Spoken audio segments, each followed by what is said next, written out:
আমরা এখন করিটা কি? আমরা শ্রমিকদের জন্য দায়সারা গোছের একটা বিবৃতি, একটা ছোটখাটো মানববন্ধন, কেন আমরা সবগুলো শ্রমিক সংগঠন একসাথ হইয়া সরকারকে আমরা বাধ্য করতে পারি, প্রশাসনকে বাধ্য করতে পারি শ্রমিকদের পক্ষে আইন প্রণয়ন করার জন্য। ইউরোপীয় ইউনিয়ন ও জার্মান সরকার পোশাক, চামড়া শিল্প, পাদুকা শিল্পের জন্য করোনাকালীন সময়ে 2020 সালে 11,30,00,000 ইউরো, বাংলা টাকায় 1,135 কোটি টাকা তারা এটা দান করছে। বাংলাদেশ সরকার দিছে 365 কোটি টাকা, মোট 1500 কোটি টাকা। এই 1500 কোটি টাকা দেওয়ার পরে আমাদের কাছে যতটুকু আমরা পত্র পত্রিকা নিউজের মাধ্যমে যতটুকু জেনেছি, মাত্র 9 কোটি টাকা বিলি করা হয়েছে। তাও বিলিগুলা সঠিক হয়েছে কিনা আমরা জানি না। বাকি টাকাগুলা কোথায়? এই দায় সরকারের, এই দায় শ্রম অধিদপ্তরের, এই ফান্ড কোথায় আছে? আমার শ্রমিকরা রাস্তায় কুকুরের মতো মারা যায়, আমার শ্রমিক যখন কর্মহীন হয়ে যায় তার কোনো ইয়ে থাকে না, আমাদের প্রবাসী শ্রমিকরা যখন বিদেশ থেকে তার জীবন যৌবন শেষ করে আসে, সারা জীবন রেমিটেন্স পাঠাইয়া কর্মহীন হয়ে যায়, তার পাশে সরকার দাঁড়ায় না, রাষ্ট্র দাঁড়ানোর কোনো প্রয়োজন। এই ফান্ড গুলা কোথায়? আরো একটা জিনিস, এই যে গার্মেন্ট শিল্পের অ্যাসোসিয়েশন গুলো, তারা প্রতি বছর তারা যখন এই যে কাজ করে কোনো এক্সপোর্ট ইম্পোর্ট এলসির এগেনস্টে, তখন তারা ইয়ে ফাইল করতো, তারা শ্রমিক কল্যাণ পরিষদে একটা ফান্ড দেয়। আমি জানি না এই ফান্ডের পরিমাণ কত, আমি যতটুকু মৌখিকভাবে জানা কথা শুনেছি, এখানে প্রায় 3,000 সাড়ে 3,000 কোটি টাকা আছে। এই টাকাগুলা কে চালাইতেছে? ভবিষ্যৎ কি এই দেশের? আপনি জানেন শ্রমিকদের জন্য কোনো জীবন জীবন বীমার ব্যবস্থা নাই, ঝুঁকি ভাতা নাই। এই যে সাংবাদিকরা ডিউটি করে, অনেক সাংবাদিক মারা যায়, তাদের কোনো ঝুঁকি ভাতা আছে? সাংবাদিকরাও তো তাদের কথা বলে না। দলীয় রাজনীতি, দলীয় চাটুকারিতা, শ্রমিক বলেন, সাংবাদিক বলেন, শিক্ষক বলেন, সব রাজনৈতিক দলের লেজুর ভিত্তি করতে করতে আমাদের অবস্থা এমন খারাপ হয়ে গেছে, আমরা এখন চোখে কিছু দেখি না। এই দেশের ভবিষ্যৎ অন্ধকার।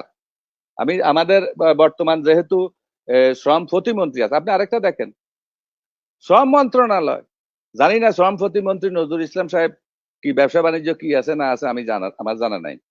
কিন্তু সংসদীয় কমিটির প্রধান যিনি ইব্রাহিম সাহেব নিজেও গার্মেন্টস এর মালিক। মিরপুরে ওনার সোয়েটার ফ্যাক্টরি ছিল, আর পরে কয়টা হয়েছে আমার জানা নাই।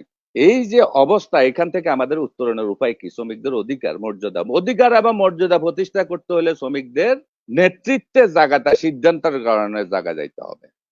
আমাদের দেশে শ্রমিকদের কোনো অধিকার নাই।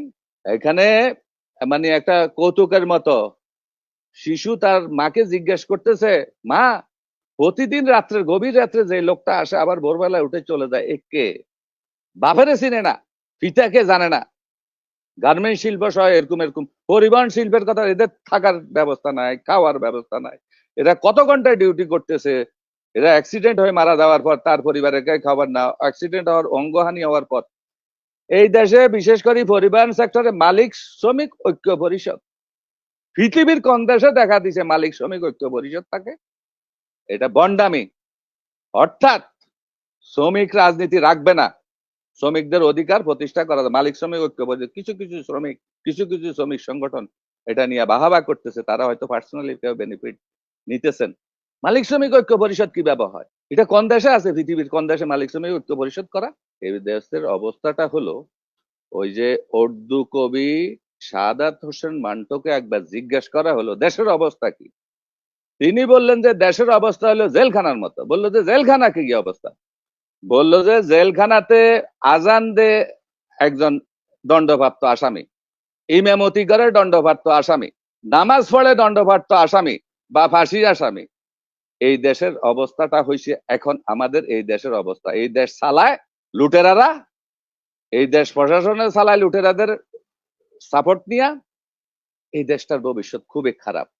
আর যারা এখন রাষ্ট্র পরিচালনা করেন বা করতেছেন বা অতীতে করছেন, এই শ্রমজীবী মানুষদের অধিকারকে হরণ করে 90% শ্রমজীবী মানুষকে ক্ষমতার বাইরে রেখে, তাদের অবস্থাটা হবে ওই যে মোগল শেষ সম্রাট বাহাদুর শাহ জাফরের মতো। তিনি তার একটা কবিতা লিখছেন, সম্ভবত উনার বার্মাতে উনার কবরে সম্ভবত এই কথাটা লিখা আছে, কিতনা বদনসিব হায় জাফর কে লিয়ে 2 গজ জমিন বিনা মিলিকু ইয়ার মে। জাফরের জন্য 2 গজ মাটি মিলে নাই নিজের জায়গায়।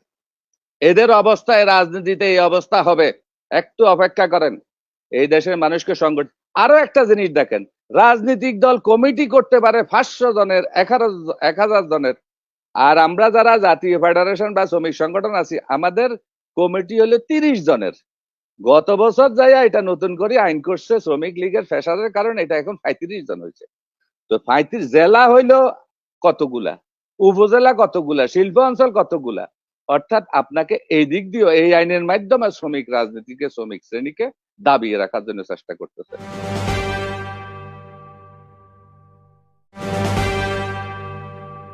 इस दुनिया में चोर चोर, কেউ পয়সা চোর, কেউ মুরগি চোর, কেউ দিল চোর।